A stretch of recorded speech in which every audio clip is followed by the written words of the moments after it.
నమస్తే ఫ్రెండ్స్, తోటకూర చపాతీలను చేసి మీ ముందుకు తీసుకొచ్చానండి. పొరలు పొరలుగా ఉండే తోటకూర చపాతీలు, చాలా మెత్తగా మృదువుగా టేస్టీగా ఉండే తోటకూర చపాతీలు అండి. ఫస్ట్ వీడియో అప్లోడ్ చేశాను, 9 నిమిషాలు ఉందని ఎవ్వరు చూడట్లేదు. అదే వీడియోను 2 భాగాలుగా చేసి అప్లోడ్ చేస్తున్నానండి. నా ఛానల్ని సబ్స్క్రైబ్ చేసుకోండి, వీడియోను షేర్ చేయడము మర్చిపోకండి, లైక్ కొట్టడము మర్చిపోకండి. లేత తోటకూరను తీసుకున్నాను. తోటకూరనంతా తెంపుకోవాలి. ఇలా చాకుతోనైనా కట్ చేసుకోవచ్చు, చేయితోనైనా తెంపొచ్చు. తెంపి ఒక గిన్నెలో వేసేసుకొని మంచిగా మట్టి లేకుండా కడగాలి. కడిగిన తర్వాత ఒక జాలి గిన్నెలో వేసేసుకొని వాటర్ అంతా అడిచిపోయేంత వరకు జాలి గిన్నెలో పెట్టేసుకోవాలి. తోటకూర తినని వాళ్ళైతే చాలా ఇష్టంగా తింటారండి. ఇలా తోటకూర చపాతీలను చేసి పెట్టండి. తోటకూరను కటింగ్ బోర్డు పైన పెట్టేసుకొని సన్నగా కట్ చేసుకోవాలండి.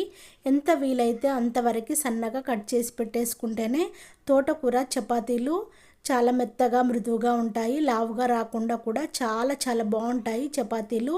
ఇలా చేసుకోవడము మర్చిపోకండి.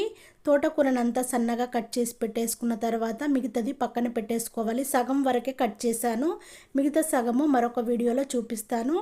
1/2 కేజీ వరకు గోధుమ పిండిని తీసుకొని జల్లించుకోవాలి. గోధుమ పిండిలో ఏవైనా ఉంటాయి కదా, అలా లేకుండా మనము ముందే జల్లించి పెట్టేసుకోవాలి. జల్లించుకున్న తర్వాత తగినంత సాల్ట్ని వేసేసుకోవాలి. టేస్ట్కి తగినంతగా సాల్ట్ను వేసేసుకున్న తర్వాత 1 స్పూన్ వరకు నెయ్యిని వేసేసుకోవాలి. 1/2 స్పూన్ వరకు ధనియా పౌడరు, 1/2 స్పూన్ వరకు జీరా పౌడరు, 1/2 స్పూన్ వరకు మిరియాల పౌడరు, 1 స్పూన్ వరకు కారం పొడి, 1 స్పూన్ వరకు అల్లం వెల్లిగడ్డ పేస్టు, 1 కట్ట కొత్తిమీరను సన్నగా కట్ చేసి వేసేసుకోవాలి. కట్ చేసి పెట్టుకున్న కరివేపాకును వేసేసుకోవాలి. కట్ చేసి పెట్టుకున్న తోటకూరనంతా వేసేసుకోవాలి. మొత్తము మిక్స్ అయ్యేలా కలుపుకోవాలి. వేడి చేయని పాలనే తీసుకోవాలండి ఇందులో పిండిలో వేయడానికి.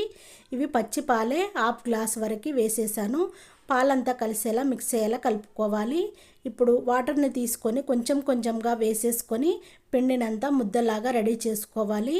ఎన్నైతే పాలు పట్టాయో అన్నే వాటర్ పట్టాయండి నాకు. పిండినంతా మంచిగా కలుపుకున్న తర్వాత ముద్దలాగా రెడీ చేసుకోవాలి. ఇలా ముద్దలాగా రెడీ అయిన తర్వాత కొంచెం ఆయిల్ వేసేసుకొని ఆయిల్ అంతా పట్టించి మూత పెట్టేసుకొని పక్కన పెట్టేసుకోవాలి. పార్ట్ 2 వీడియో మరొక వీడియోలో చూపిస్తానండి. నా ఛానల్ని సబ్స్క్రైబ్ చేసుకోండి. బెల్ సింబల్ వస్తుంది, దానిపైన క్లిక్ చేస్తే ఆల్ అనే ఆప్షన్ వస్తుంది. ఇంకా లేట్ ఎందుకండి,